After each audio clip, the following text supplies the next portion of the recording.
All right. So here we go. Oh my gosh. All right, counting down. About to press record because I almost forgot. Don't do that. All right, here we go. It is history in the making. I've been telling you guys, creators, dear creators, that we are elevating at this point. You know, started off in the bathroom. I just told on myself, yes, I used to record the podcast in the bathroom at my house. But I'm transitioning. I'm now in the studio. You understand me? Because God, amen. Just pulled up. Oh, that's the wrong button. See, look, I'm messing up already. There's a clap button here. Oh, that ain't Wasn't it either. Here we go. it. There you go. We don't need crickets. We don't need crickets. Oh, not that. Dang. I'm going to try one more. Oh, Yeah, okay. let's just. Shot the sheriff. Let's leave that Shots alone. fired. Yeah. So I was looking for a hand clap. Let's do a hand clap. Elevation, amen. Amen. We are now 8 episodes deep, and today is going to mark the 9th episode and my first in-person panel. Oh my gosh, Yes. you guys are super special. You know, this, like I said, this is history. I have all ladies, by the way. Ladies first. Ladies first. Ooh. Ladies first. Ladies Come on, homies!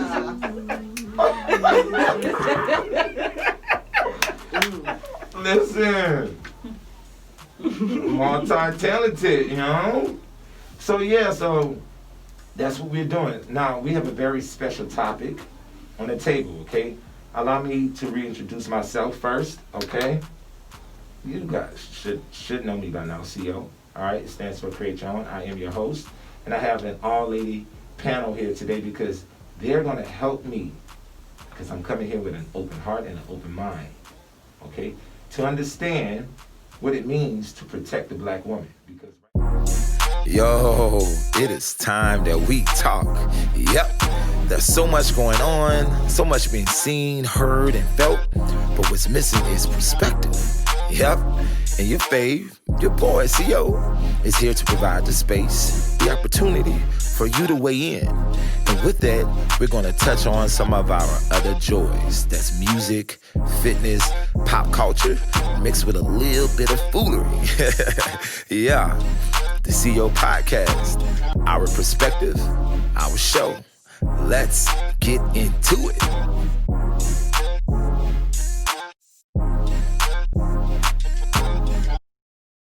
Because right now in 2020, August, right now is what is it called? Black August. You know, we have a lot going on politically speaking. You know, black people as a whole are facing a lot, and more specifically, the black woman is dealing with some things that as a man, I don't understand completely. So, you know, as they say in church, first seek to understand, right? So to help me understand, I have my ladies here in-house, and they're going to help me unpack this issue. Now, before we dive into the conversation, we're going to start off with an icebreaker, okay? It's because I care about you guys, you know? And because I care. Because I care. I want to know about your day, okay? Real quick, I want you guys to tell me, and I'm going to start to my left, what was the best part of your day today, Veronica? The best part of my day is I woke up. Amen. After that, I can deal with the rest. It's just the fact that I got to wake up and see the day start. Because today is not promised, nor is tomorrow. Absolutely. The end of today is not promised. Boom. That's true. But I got to experience it, so I'm going to benefit from that. Come on, experience. Mm-hmm. Dear Crystal, what about you? The best part of my day was my daughter, who is my mini-me, She is your twin. jumping into my arms and ordering me around, carrying me there, put me down, pick me up, and me just showing her that the world can obey her and giving her kind of that piece of power. So she's the only one that gets to boss me around, but I want to plant that seed in her pretty early, so that's always the best. Dope. That's a good life lesson too, you know, especially for a young lady, right? So, is it Elena or Elena? Elena, what about your best part of today? The best part of my day, I would have to say, was my morning meditation and stretch. I'm focusing on self-love, so I begin my morning loving on myself, and it carries on into the day. Beautiful. China, what about you? The best part of my day today was actually interacting with my sister and my cousin and exposing other individuals to an opportunity for financial freedom. So whenever we get that chance to like spread life and knowledge and about wealth to other individuals is definitely delightful. Listen, we need to talk outside of this because, I'm moving, closer and closer, and I want more financial freedom. So I might need to tap you on your shoulder. Tap me on my shoulder, on my arm, on my wrist. Okay. Now, as far as me, my favorite part of today is here, what I'm doing now. I'm all about being super intentional. I have big dreams, and I see those things coming to pass. I see us all being on TV. Oprah's network, my own network, Revolt. However, right now, I'm celebrating the now. We're starting here, right here in Charlotte, North Carolina. I'm doing what it is that I love to do, which is connect with other individuals, engage in conversation and discussion, share perspective, and I'm sure we all are going to walk away with more insight, yes? Yes. Let the church say amen. Hallelujah. Ashe. Okay, so let's dive into it, Protect the black woman. Okay, I would like to know first, what does that mean to you? Okay, you as individually, ladies, I want to go around and ask you guys to answer that question individually. Define what it means for the black woman to be protected. Veronica, let's start with you. I think it means being valued, and that can come in different shapes or forms, but it's something that has to be known, that the individual woman or us as a collective have to know that we're valued, be it by our family, our jobs, and it should be evident, things that have value get glorified. And sometimes when we get glorified, we don't get glorified in the right way, or in a collective. We get glorified in one area and not another area. And we're so much more than that. Not just that, but how others interpret us to be, because they're not around enough of us, don't value us, or they only value what they think we are. So to protect us is to represent us appropriately across the board. Okay. Alana, what about you? I'm going in a different order. Cool beans. I would say that protecting the black woman, to me, instead of value, I was going to say treasure, because I see when you look at other cultures that their woman means so much to them that they'll go to war, and I don't feel that myself when it comes to the black man. I feel like I'd be ready to grab my spear, but I don't know if he'd grab his. And I want to come back to that too. And I'm glad you talked about how you see black men showing up as it pertains to relating to and interacting with black women versus how other men and women of other cultures engage and interact. So we're going to come back to that too. China, what about you? I think that protecting the black woman is being cognizant of their feelings, because a lot of the times we're looked at or expected to be the ones to hold in all of our feelings to protect others.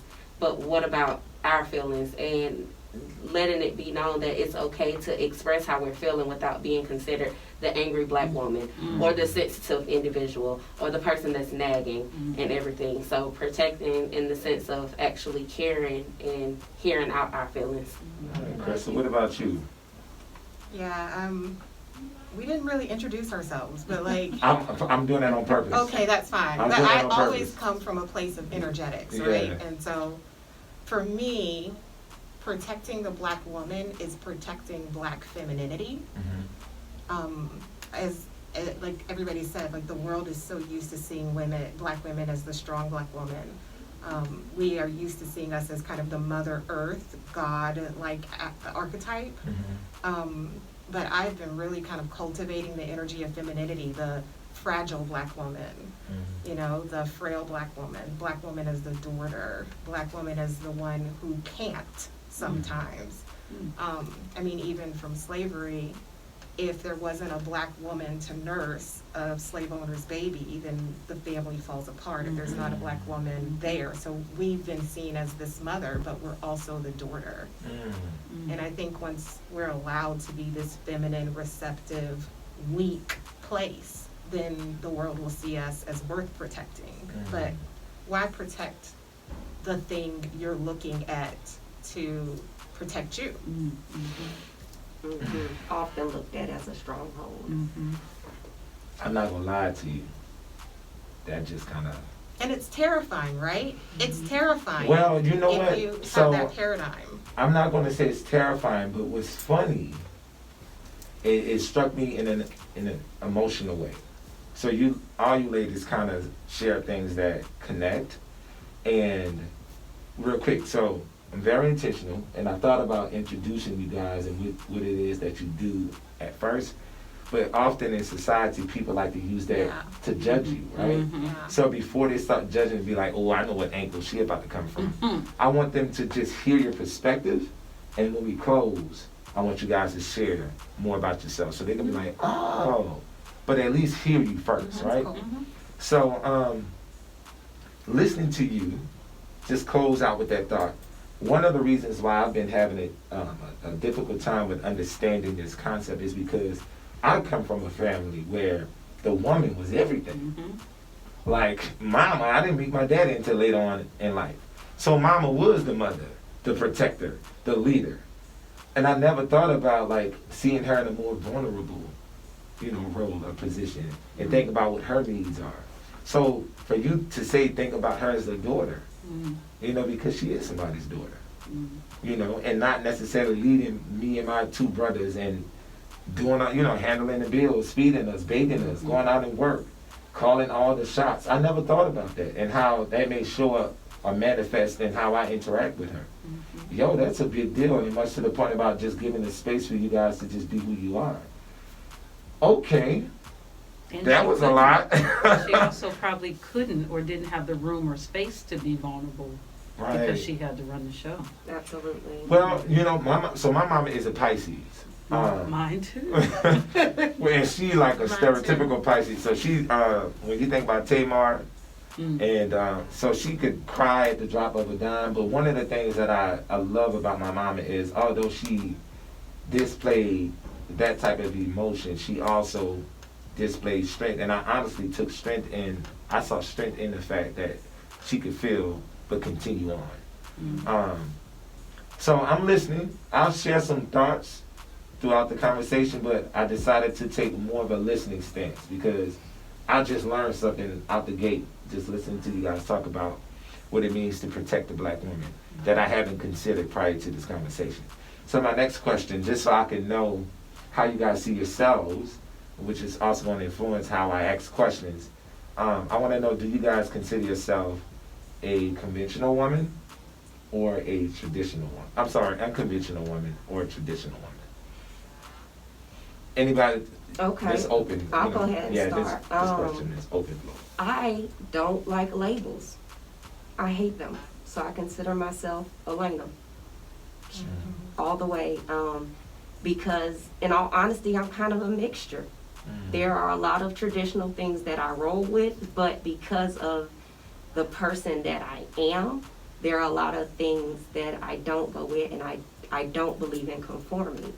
So what you think of me is not necessarily my issue. Yeah.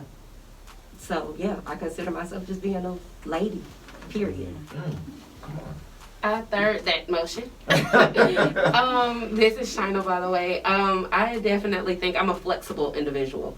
So I definitely go with the flow. And while I still have morals and values set in place that were taught to me growing up, I definitely understand that sometimes things change in life. And so the things that we were doing when I was younger can't be done the exact same way now. Like, it just doesn't work. So overall, I'm a flexible individual and I adapt to different situations. I'm open. As far as conforming, I understand that there's a time and a place for everything. So I can put myself in a space to blend in as needed while still standing out as an individual. Yeah. Come on.